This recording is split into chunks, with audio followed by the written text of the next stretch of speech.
After all these panels, you're in for a treat.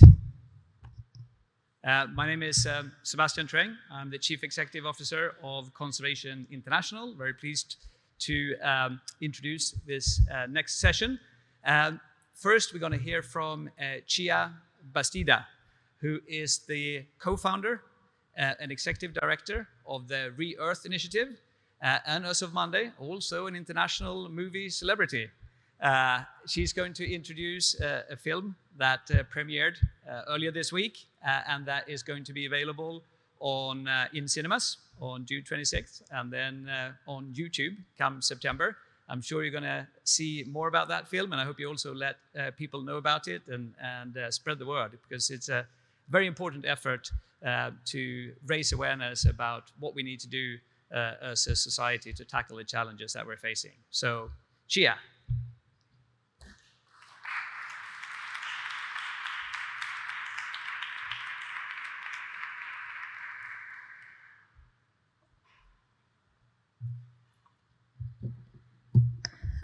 Thank you very much. Hello, everyone. It's an honor to be here.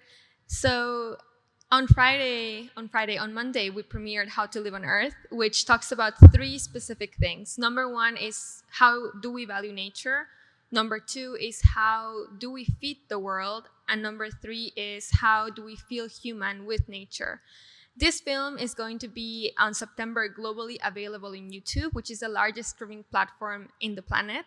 And the hope is really that every single person, every single student, every single institution can watch this film knowing that it'll ask questions that, in my opinion, haven't been asked enough. Not that they haven't been asked before, they just haven't been asked enough. And today we're going to show you a 10-minute preview of the finance section of the film. And I just want you to know that this was, again, made for the general public. And my hope is that everyone who watches it will start asking the harder questions to their financial institutions, to their governments. What are we doing to make sure that Earth is valued more alive than dead? And I know that's at the center of our conversation for climate, for biodiversity. And I'm very honored that the filmmakers picked me to be the voice of that section. And just a little bit about me, I grew up in an indigenous community in central Mexico, where our wetland has been polluted and extracted by Mexico City for over 6 decades. And so this is something that's very close to my heart. And if I can turn something that happened at home to something that can have global impact and also ensure that this wetland can be there for future generations, I think that is a job well done. And honestly, my biggest aspiration is that we can have nature that is clean for future generations. So I'll leave it there. We'll have a panel afterwards where we can share more about what nature finance means to us. But now we can go ahead and watch the 10-minute clip of How to Live on Earth, How to Value Nature. Thank you.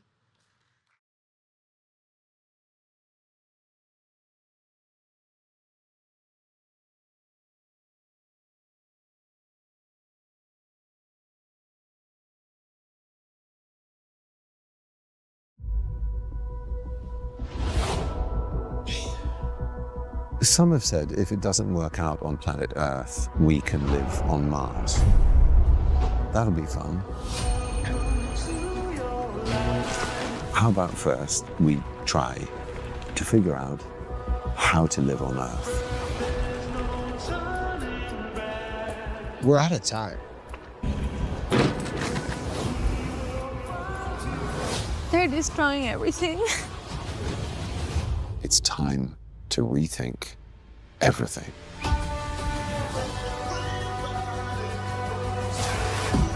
Can we really change the whole planet in a positive way?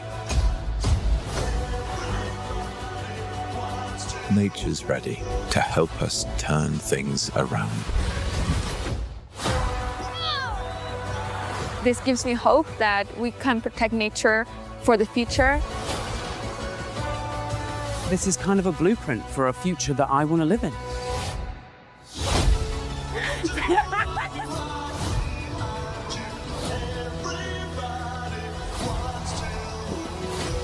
Welcome to the world's greatest how-to video.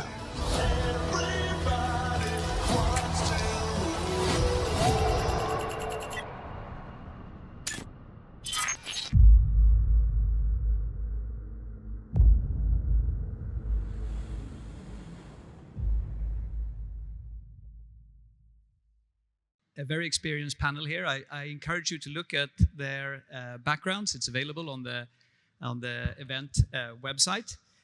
You already met Xiye Bastida. We also have Tony Goldner, who's the chief executive of the Task Force for Nature-Related Disclosures. We have Caitlin Clarke, who is the Director of Policy and External Affairs for BTG Pactual, the Timberland investment group. And then we have Astrid Schomaker, the Executive Secretary of the Convention of Biological Diversity, or CBD, as we usually say. So we know from scientific studies that nature can provide over a third of the emissions reductions that we need to meet the Paris Agreement targets. We also know that most of the carbon in nature sits in ecosystems like tropical rainforest that we saw in the film clip here, in mangrove forests, in salt marshes. And of course, a lot of those places are in the global south. And historically, the conservation of those areas have been the remit of philanthropies, supporting efforts of local groups and others to steward those lands, or the remit of governments providing funding for such projects. But obviously, as we feel today in London, we haven't done enough. We need to accelerate the scale and the speed of the effort of protecting and restoring these ecosystems. And so it's important that we accelerate this trend of private capital coming in to support the efforts to conserve these ecosystems. And so the panel here is about discussing how we can scale this up, what successful examples we can draw upon to think about how we can make progress much faster than we've been able to do to date. And then perhaps in future climate weeks, we won't have to experience this sweltering heat.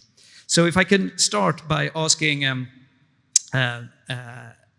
Caitlin and then Astrid the same question, and that is, from your own work, are there any successful examples that you can think of that really exemplifies how private capital can contribute to positive environmental and social outcomes?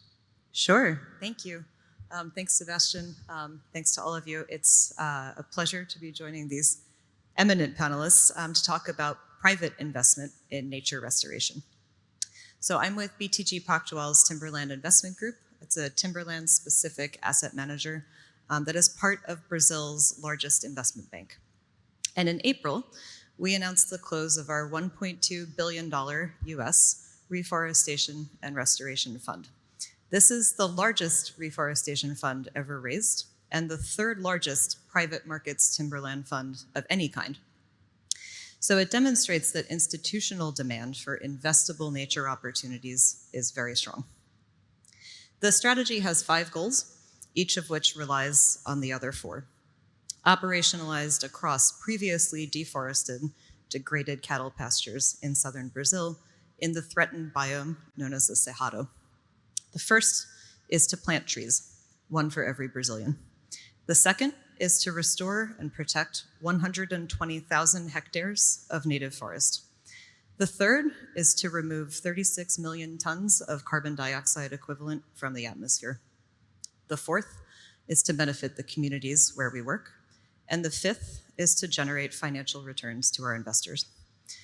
To date, the fund has acquired 68,000 hectares, initiated restoration on 11,000 hectares, planted 26 million trees, and entered into forward offtake agreements for 12 million carbon credits, while creating hundreds of rural jobs.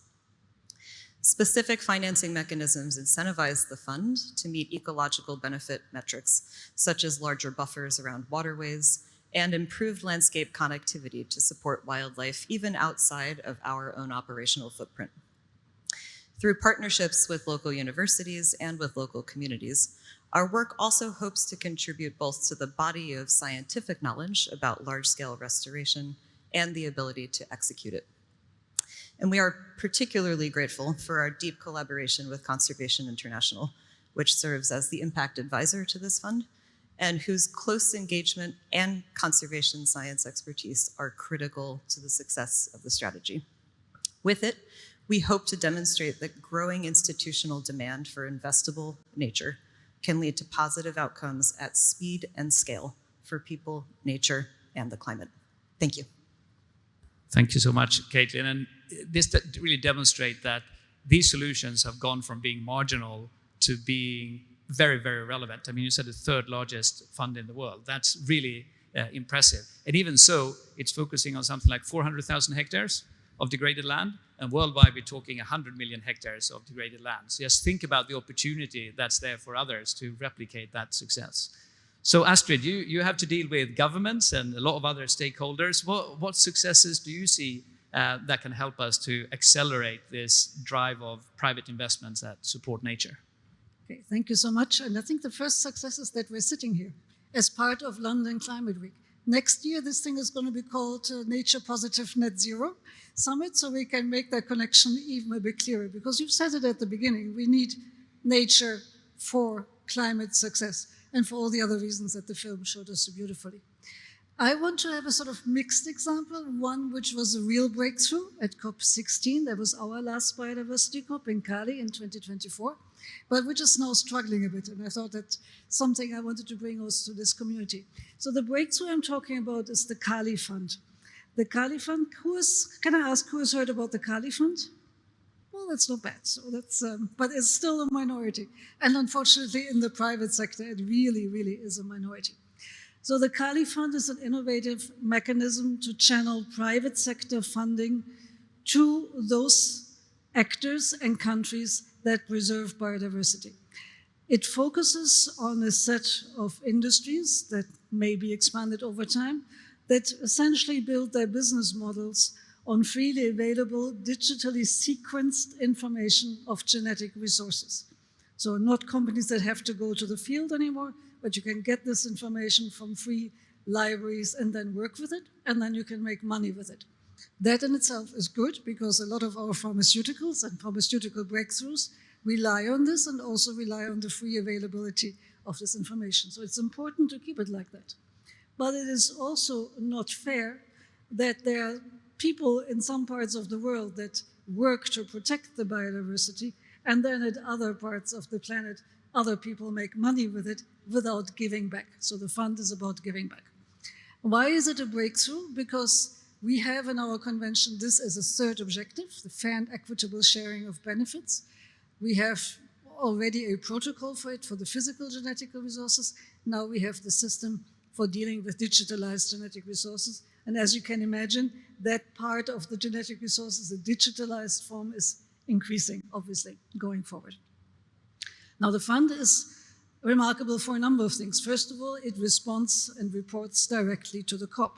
So you have our 196 parties that determine what priorities are and are able to interact with that fund directly. That was important for some countries who do not like the GEF, for example, because it has a separate governance structure with its own issues. Then the second part that is really, really important about this fund is it moves us away from project-based funding. So no longer does a country or anybody have to write pages and pages of project documents only to be told 9 months later you're not going to get the funding and you don't quite know why. The funds in the fund are supposed to be allocated based on an allocation formula that brings together the biodiversity richness, but also the needs of a country. And the money will then be spent on implementing national biodiversity strategies and action plans, and 50% of it will go to indigenous peoples and local communities directly to their self-determined priorities. So for those of you in this nature world, you see that it targets a number of issues that we've been having over the years. And that's the success part of the story. The not so successful part is, and that's where we all need to come together and push, the fund was a success in Cali. It was underpinned by a study by LSE, so from London, which said the fund will raise 10 to 20 billion every year in private finance for biodiversity conservation. The fund opened 1 year after it was put in place, or even earlier, actually in February 25. It is currently capitalized with $1,000. So there's a bit of a gap between the expectation and the reality. And now is the issue, how can we come together? And we know that there is a number of things that need to happen still on the governance side that our COP17 will address. finishing the rule book, etc. But it is also now engaging with governments in this sort of enabling discussion that we will also have. I think others will also raise it. Here specifically, making companies understand that the fund exists and incentivizing to pay into the fund, whether it be tax incentives or be reputational issues or regulation, potentially. It would probably be a good way forward. Governments have to act, and they haven't been doing it. So we need this bigger push. Yesterday we saw a breakthrough. It was a declaration of the Friends of Kali. They have said we want to do more, we want to be more active, but it remains a not well-known mechanism, and one that needs more government engagement, more company engagement, more understanding also that companies that say they want to do good can do better by pooling their funds rather than every company having its own sustainability department and having dispersed efforts all around the globe. I think it will be better if you can pool the money and actually channel it to the self-determined priorities of countries and indigenous peoples. Thank you for that, Astrid. And it's encouraging to see that multilateralism is still alive in today's world. Obviously, still some efforts underway to figure out what the optimal structures are to bring people together in ways that address the challenge at the scale that we need. Another thing that I took away from the film clip we saw is the fact is that a lot of the people that are doing the work that we all benefit from, of course, are indigenous people. We saw in the wetland that Xiye was canoeing through how indigenous people provide water services to people, carbon capture, the conservation on biodiversity. And this is not something new. This is something indigenous people have done for thousands of years. But Astrid mentioned something, she mentioned the benefit sharing. And the truth is, when it comes to climate finance, benefit sharing needs to be improved, because today, less than 1% of global climate finance come to indigenous people. And so, Xiye, in your opinion, what's the one key change that you would implement to make sure that climate finance actually reaches the local communities and ecosystem directly and at scale? Well, thank you very much for the question and for sharing also from your sides. For me, firstly, it's important for me that we all understand that most of the economy in the world is based on nature functioning, right? Like over $58 trillion are directly linked to nature functioning.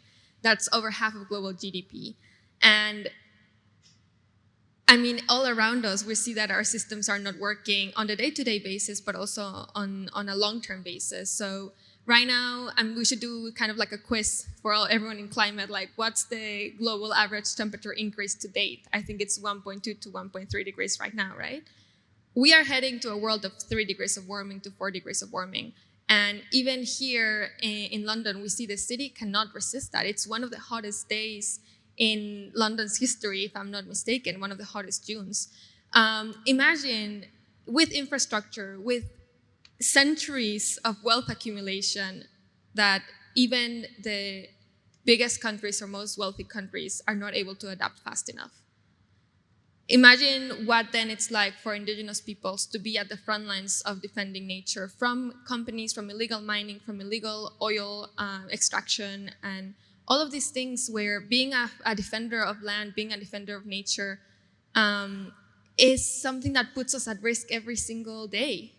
And why is that? Because the coal underneath, the gold underneath, the land being cut down for pasture is still more valuable than the ecosystem services that healthy ecosystems provide. And so that's why in the film we say like the system is the one that's broken, because it's valuing the erosion, the destruction, the exploitation of nature over and over again for now hundreds of years. That's the dominant narrative. And if we are to survive a 3 to 4 degree world, we need nature to keep providing everything that can give us stability. Right now, Europe and this part of Europe is warm-ish, also because the AMOC is in full effect, right? But if the AMOC collapses, the ocean currents that bring heat from the equator to here, all of this will be as cold as Canada because it's the same latitude, right? And that's just a crazy prediction, because I don't know if you know Michael Mann, but he was my professor my science professor, my climate science professor at university. And I spend every other week with Johan Rockström as part of the Planetary Guardians and the Planetary Boundary Science. So we're being briefed on this once a month on how the direction of the world is actually heading. And if the economic system doesn't catch up, then we honestly are going to see this replicated by 1,000. And to answer your question, because indigenous peoples protect 85% of global biodiversity, not because we were just in the most biodiverse places in the world, but we actually engineered that biodiversity into our ecosystems. The Amazon rainforest has some of the most infertile land in the world, but it was over a process of 3,000 to 4,000 years of indigenous land management that enough nutrients were put in the soil for the rainforest to exist today. And that is true across most biodiversity hotspots in the planet, is because indigenous peoples knew the land and created abundance. And so let's remember that as humans, we can create abundance and not just destruction, and that is the true wealth. And if we can value that wealth, then we can head into the right direction.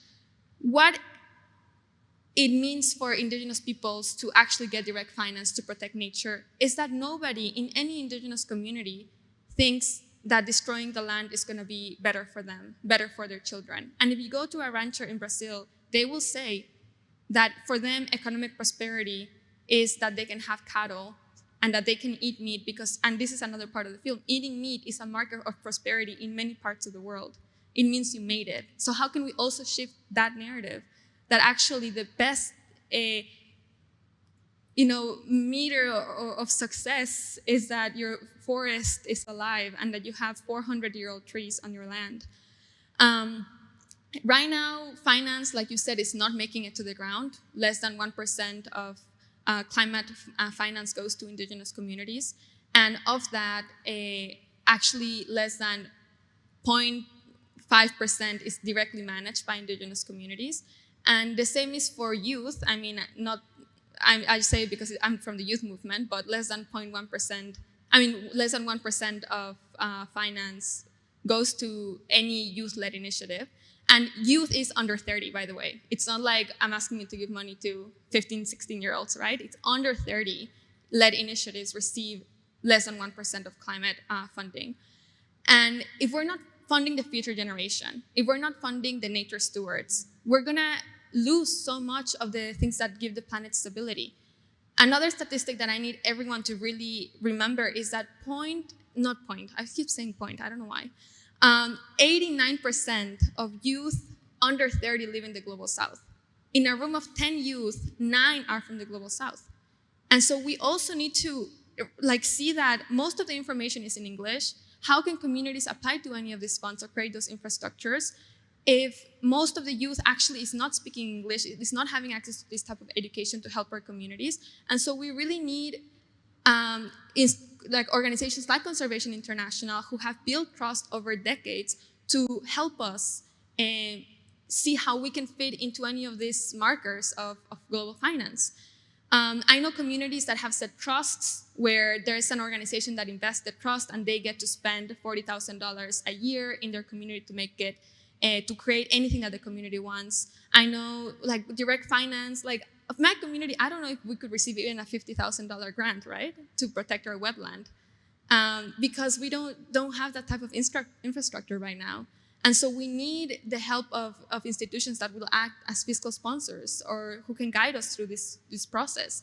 And I know every community is different and there's many sizes of communities, but we need to start mapping everything out to see how it's actually going to result, because that's the most important part, result in autonomy for stewardship.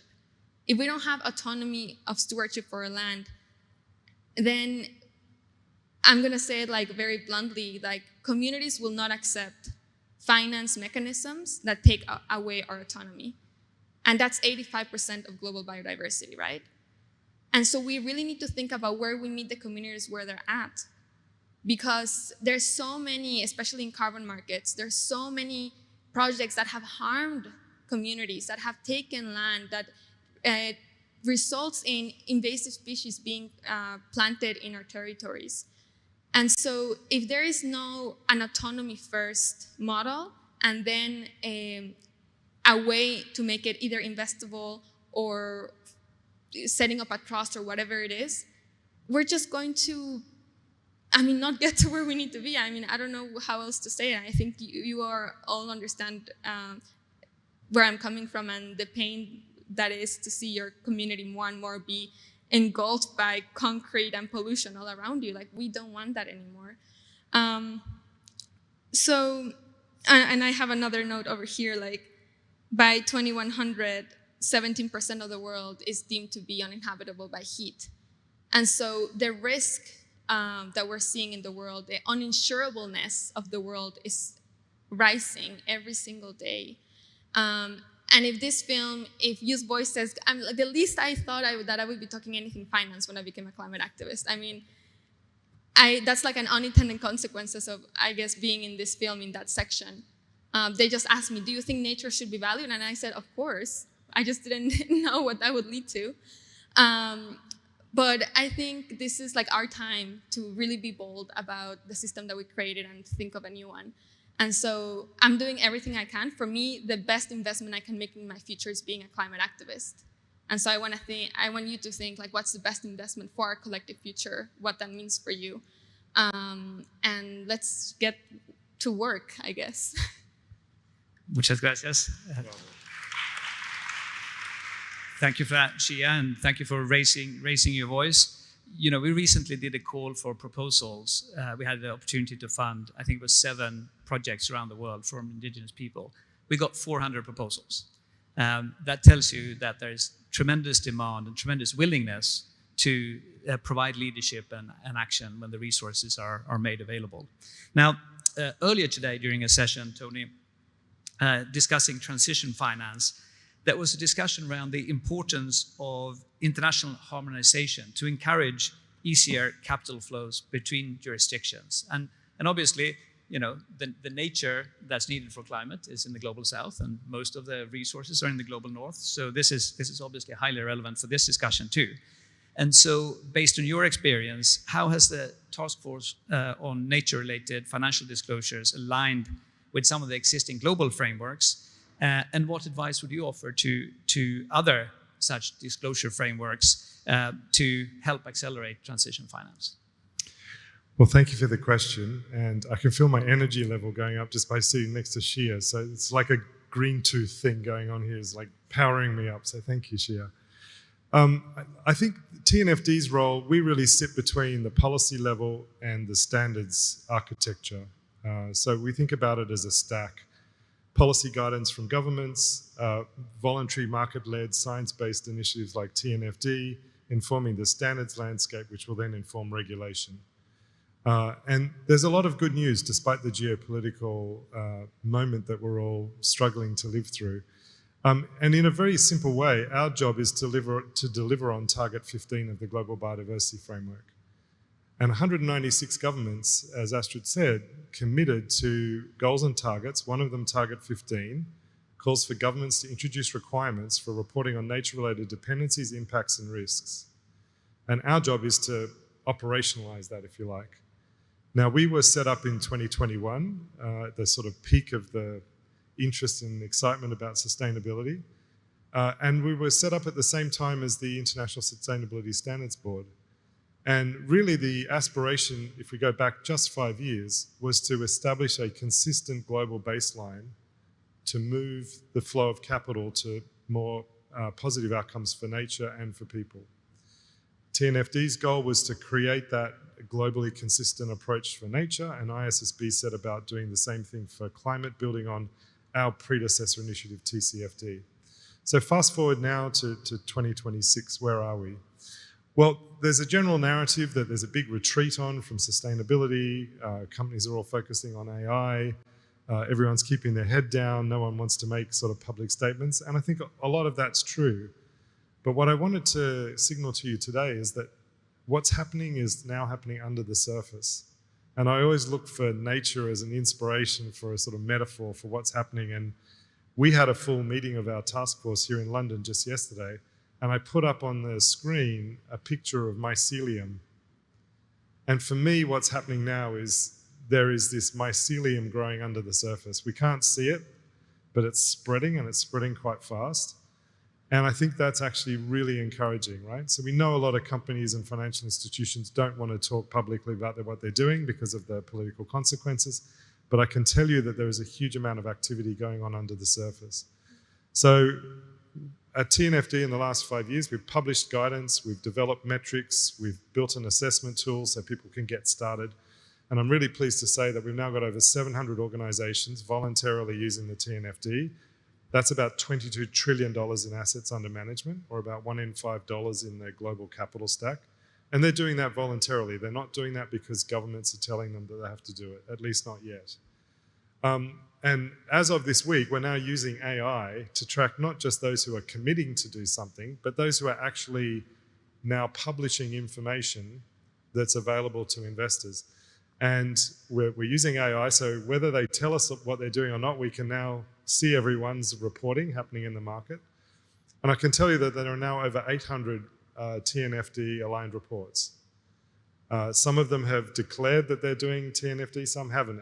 It doesn't really matter. The point is the work is happening under the surface, and thousands of organizations are now assessing their nature-related issues to figure out what are their impacts and dependencies on the planet, and what are the corresponding risks and opportunities to their own business.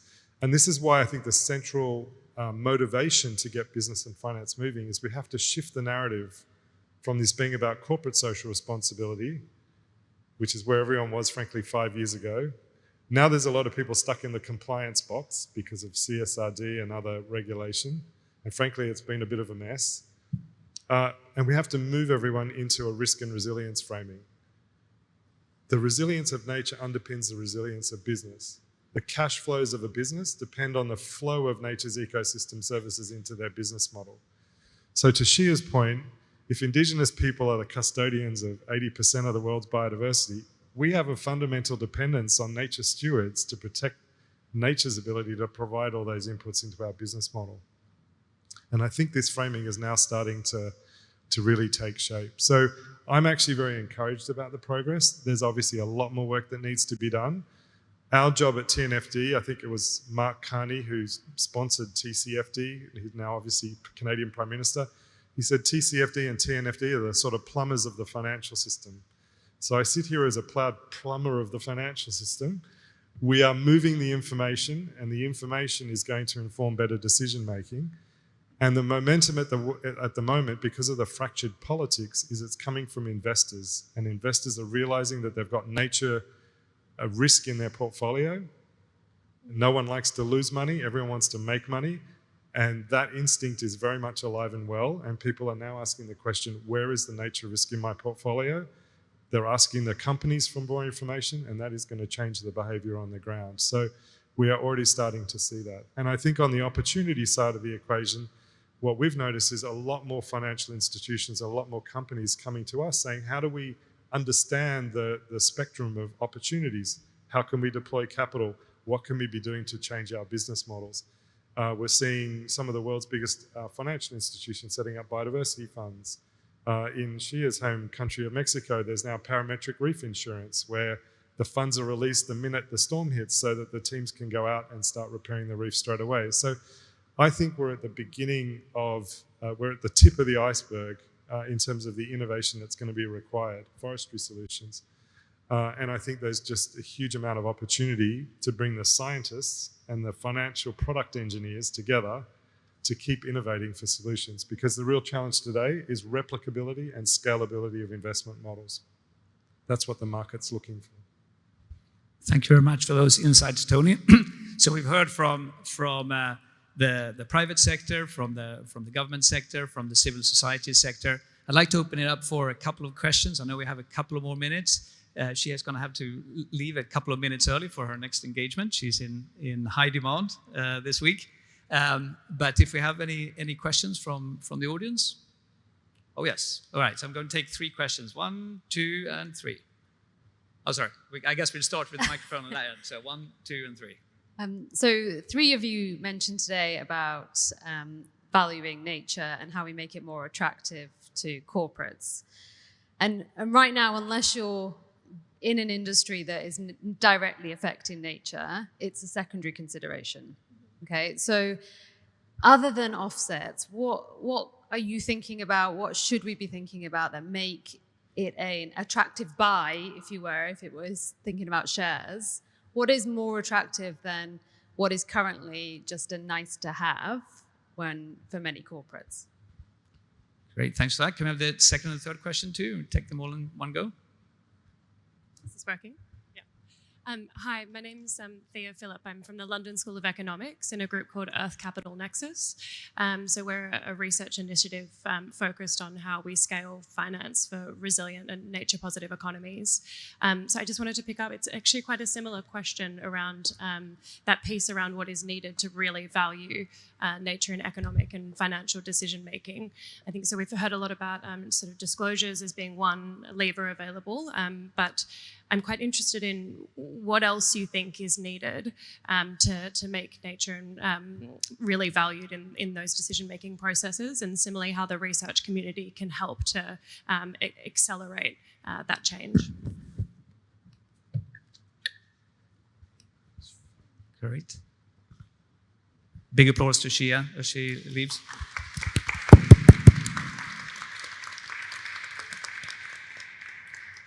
Hi, I'm Genevieve from Environmental Finance. Astrid, you mentioned the Cali Fund, but obviously a big one is the TFFF as well. Where do you see that going at COP this year? And then second question very quickly is just on if you're not investing directly in nature restoration and investing more broadly, do we need more definitions around a kind of nature transition, or at least more pathways for that? Great, thank you. With the risk of butchering people's questions, I'm going to suggest that perhaps Caitlin, you could answer the first question in terms of how can companies better, or investors better value nature? What are attractive buys? And then perhaps the second question for you, Tony, what more is needed, and how can the academic community help with that? And then Astrid, finish with you and your views on TFFF. I'll take a stab at that one. So I think we see a lot of investors and senior decision makers who are seeking, for various reasons, which have been mentioned by others on the panel. They might be regulatory, they might align with their own goals, they may be doing a TNFD leap assessment and seeing risks and opportunities that are deep in their investment portfolios or their supply chains. But they are seeking to make positive choices for nature and communities while generating returns. And that part is really important. The returns are what make it an investment and not a donation or a philanthropic activity. So if we want to unlock institutional capital, which is what is needed at scale to meet the global goals that we all have around nature and climate, we need those institutional investors to be able to see that they can make money by investing in positive outcomes. So they are actively, I think, seeking practical tools and guidance to help them ensure that their investments are delivering that. And those are both on the risk side. We've all talked about the risks of not valuing nature, but also on the opportunity side and what is available to people who are thinking about where they can invest in nature and have good returns from that. So I think TNFD, other groups, including the Institutional Investors Group on Climate Change, there are lots and lots of organizations that are thinking in very sophisticated ways about how to work with the financial system to deliver this kind of information in ways that are usable for investors. I think we're making a lot of progress. I'm actually very excited about the standards and metrics and frameworks that are under development right now. And I think they are going to lead to a much better case for making these kinds of investments. Thanks. Great, thank you. So at TNFD, we organize everything around 4 concepts: dependencies, impacts, risks, and opportunities. Dependencies and impacts on nature, and risk and opportunity to the organization. And so the question is, what do we apply a price to, or what do we try and value? We often say, well, we've got to value nature, but we actually need to do the hard work of saying, well, what does that actually mean? Are we going to put a number on the impacts on nature? And for example, a regulatory fine for polluting a river is a price on pollution. Are we going to price our dependencies on nature? I'll give you a funny story. California's almond industry, $40 billion industry, 80% of the world's export almonds come from California. They rely on bees being trucked and imported from other states in the United States to pollinate the crops in California. those bees are now being stolen, and now there's bee theft insurance for your beehives getting stolen. So that's a really weird way of pricing a dependency on nature, right, as a sort of insurance price for bee theft. Of course, markets are really good at pricing risk, so that would be another aspect. So I think we have to, when we talk about valuing nature, I think it really behooves all of us to sort of do the hard work of saying more specifically what needs to be done. So let me highlight three practical things that I think are happening but need to be accelerated. Number one actually is work that you're doing at LSE on nature value at risk, and I've been tracking that work and I think it's really important. It's pioneering thinking, and we're very keen to put a spotlight on that because I know a lot of people in the market want to start applying some sort of value at risk type approach. We have to attach it to probabilities, which gets complicated, but I think there's a really promising stream of work there. The second thing is I think we have to accelerate and mainstream natural capital accounting. All of the infrastructure is there. The basics are there. We've got the UN Xiye approach. We just need more companies to embrace this, and countries can also do natural capital accounts at a country level.